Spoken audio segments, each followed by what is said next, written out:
Alright, the day guys, it's the Crazy Biker back here today. As you probably see from the title card, I've got a new bike, and the bike is a Kawasaki z1000sx. I picked this up last week, and I'm just going to do a walk around, a review of it compared to the Honda Blackbird I've got. I am fully comp for both of these bikes for the year, and I'll talk about insurance and the difference between the z1000sx and the Honda Blackbird, Super Blackbird, or whatever you want to call it. Right, let's talk about power and specs and basically all the things. Right, this is a 2011 model, and when I bought it, it only had 5,500 miles on it, which I thought was pretty low for a bike that's 2011. That was a reason why I also bought it. I also traded my CB1000R in the Repsol one, if you see on my channel, for this, and I'll talk about different things about that as well. So let's talk about specs. So the bike is 138 brake horsepower. It weighs 228 kilos. It's got ABS from the factory, but I also believe with this bike you could actually, in 2011, I believe you could buy it without ABS. I'm not too sure, but put down in the comments if that's right or not. It's got 110 newton meters of torque, so plenty of torque in the thing. And well, let's go. Oh, actually, as well, it's a 18 litre tank on the thing, which normally gives you about 180 if you're driving it like a saint, like for touring, or roughly about 120, but I'm averaging roughly 160 a tank. One thing that actually surprised me about this bike compared to the Blackbird I've got is it's a 120 in the front and it's a 190 in the back, whilst the Blackbird is a 120 and a 180 in the back. So I'll talk off and compare it to the CB1000R right now, which is the Repsol I have. So first thing is, I feel like it's a more upright position for you, not just sit on the bike. So you're more sitting upright. It's a lot more comfier. Let's put the handlebar straight. So you're sitting upright. It's got heat grips on it as well. So you're sitting upright. The screen is completely adjustable. There's 3 different settings on it, and all you do is you push the button. I'll push it down. It's probably going to flip down. There we go. That's the first setting, and then the further up it goes, and the higher it goes. I'll just show you the mileage. I'll show you the mileage later on. Get off the bike. There we go. It's a good bike for going round corners. It's brilliant for touring, but I do gotta say, if you're coming from, like, in the UK, we have to go through 2 different tests, or unless you're old enough to go for a straight through test. So when I first started, I was on a CB125 in the Repsol colours, and then after doing 2 years, you move up to something called a category A2 license, and then you have to serve a minimum of 2 years on that. Or if you're 21, you can go straight. If you're 21, you can kind of like, yeah, is I right? You're 21, you can go straight through. Yeah, sorry. If you're 19 and you pass your A2, then you can go for your big bike test when you're 21. Whilst I left it a wee bit later, so I had to wait till I was 23 to go through my big bike test, and I finally did. But then the first bike was an SV, which was on my channel, and then I had the ZX6R as well. But anyway, that's kind of off topic anyway. But basically, what I'm trying to say is, I wouldn't recommend this bike for someone coming from like a 125 or an A2, because the bike is rapid.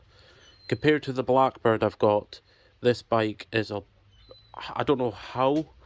I know the Blackbird is only more powerful by like 11 brake horsepower. And I know people in the comments go, oh no, the Blackbird produces more than 150. Well, that's what Google says, and that's what the book says as well, so that's what I'm going by. So yeah, this bike is not as forgiving as the Blackbird. You twist the throttle on this, and if you're setting at 4,000 revs, you will take off like a rocket. And it will keep on climbing till about, I think it's 12,000 is at the top of this? 13,000 revs, aye. So this thing will kick you off the back of the bike if you're not treating it with respect. And whilst on the other hand, it can be extremely tame. It's not a bike that kicks the tyres out that much. And it's not dual braked either like what the Blackbird is. A lot of people get quite scared on the Blackbirds because the dual brakes are connected, so when you push on the front, the rear brake also goes on if you're pushing too hard, and vice versa. What else can I talk about? Yeah, this bike was very clean for its age as well. There's very, very little rust on it anywhere. I can't really see any. There's a wee bit of corrosion in like the engine bolts and all that, but I presume that was just because the guy had it before me. I'm the second owner of this bike, and let me show you the mileage on it. So you just put the key in there. It is a bit fiddly sometimes to put the key in this thing when you're right-handed, but you're holding your phone. There we go, and that's the order sequence, and that comes up there. So that's my first trip. Let's show you trip B, and there we go. Right now I'm sitting at 5,754. I know the glare is quite hard to see. I'll push this up and I'll push this fully back up. No, that didn't help anything. Well, anyway, you've got your ABS light, you got your high beam, which doesn't work until your bike started, and you've got your right signal and your left signal, which is over here. I've not had a problem since with this bike yet, but I'll show you some things on it, right? So to start the bike, start switch is here. There we go. As you see, it's a nice and quiet bike. Here is your high beam. So your light comes on, and both your headlights come on. Then you turn it off, and only one of your headlights are on. This is not a mistake, this is how Kawasaki designed it. You've got your big indicators on the sides, so if anyone can't see you, then they shouldn't be bloody driving. You've got your four ways just in case if you're broken down.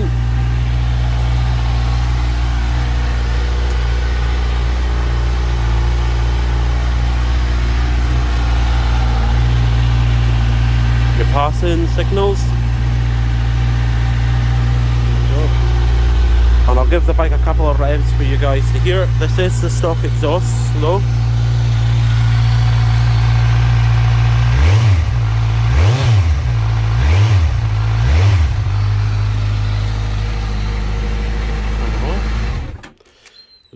I did notice, well, that's the engine noise there, that's the stock thing. So pretty much I think since I've had it, I've done 250 miles on it, about the week I've had it, and I've had no problems with it. I find it a lot more comfier.